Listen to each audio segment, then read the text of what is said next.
Cyber ആക്രമണം കനത്തതോടെ അഹാനയ്ക്ക് പൂർണ്ണ പിന്തുണയുമായി എത്തിയിരിക്കുകയാണ് അമ്മ സിന്ധു കൃഷ്ണ. അമ്മുമ്മയുമായുള്ള പ്രശ്നങ്ങൾ വീഡിയോയിലൂടെ തുറന്നു പറഞ്ഞതിന് പിന്നാലെ നടി അഹാന കൃഷ്ണയ്ക്കെതിരെ സോഷ്യൽ മീഡിയയിൽ വിമർശനങ്ങൾ ഉയർന്നിരുന്നു. സൈബർ ആക്രമണം കനത്തതോടെ അഹാനയ്ക്ക് പൂർണ്ണ പിന്തുണയുമായി എത്തിയിരിക്കുകയാണ് അമ്മ സിന്ധു കൃഷ്ണ. ഇൻസ്റ്റഗ്രാം സ്റ്റോറിയിലൂടെയാണ് സിന്ധു കൃഷ്ണയുടെ വൈകാരിക കുറിപ്പ്. അഹാനയെ കുഞ്ഞായിരിക്കുമ്പോൾ നെഞ്ചോട് ചേർത്ത് പിടിച്ചു നിൽക്കുന്ന ഒരു പഴയകാല ചിത്രവും സിന്ധു പങ്കുവച്ചിട്ടുണ്ട്. അമ്മു, എനിക്ക് താങ്ങായി നിന്നതിനും സ്വന്തം സ്വാർത്ഥ താല്പര്യങ്ങൾക്കായി എന്നെ പിന്നിൽ നിന്ന് കുത്തിയ പ്രിയപ്പെട്ടവരിൽ നിന്ന് എന്നെ കാത്തതിനും സോഷ്യൽ മീഡിയയിൽ നീ നേരിടുന്ന ഈ വിദ്വേഷങ്ങൾക്കുമെല്ലാം ഞാൻ ഹൃദയപൂർവ്വം ക്ഷമ ചോദിക്കുന്നു. നീ ഒരു തെറ്റും ചെയ്തിട്ടില്ല. ഈ പ്രപഞ്ചത്തിനും നിന്നെ സ്നേഹിക്കുന്നവർക്കും അതറിയാം. അതുകൊണ്ട് വെറുപ്പ് പ്രചരിപ്പിക്കുന്നവർ എന്തും പറഞ്ഞോട്ടെ, നീ തളരരുത് എന്നാണ് സിന്ധു കൃഷ്ണ കുറിച്ചിരിക്കുന്നത്. തനിക്കെതിരെ സൈബർ ഇടങ്ങളിൽ വലിയ രീതിയിലുള്ള വിദ്വേഷ പ്രചാരണങ്ങൾ നടക്കുമ്പോഴും അമ്മ നൽകിയ ഈ പിന്തുണയാണ് തനിക്ക് ഏറ്റവും വലുതെന്ന് അഹാനയും വ്യക്തമാക്കി.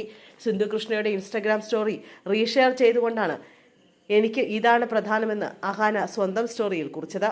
കസിൻ തൻവിയുടെ ബ്ലോഗും അതിനു പിന്നാലെ അമ്മുമ്മ വസന്ത ഉന്നയിച്ച ഗുരുതരമായ ആരോപണങ്ങളും അഹാനയ്ക്ക് നേരെ വലിയ രീതിയിലുള്ള സൈബർ ആക്രോശങ്ങൾക്ക് കാരണമായിരുന്നു. അഹാനയുടെ സ്വഭാവത്തെ ചോദ്യം ചെയ്തുകൊണ്ട് നിരവധി പേർ രംഗത്തെത്തുകയും ചെയ്തു.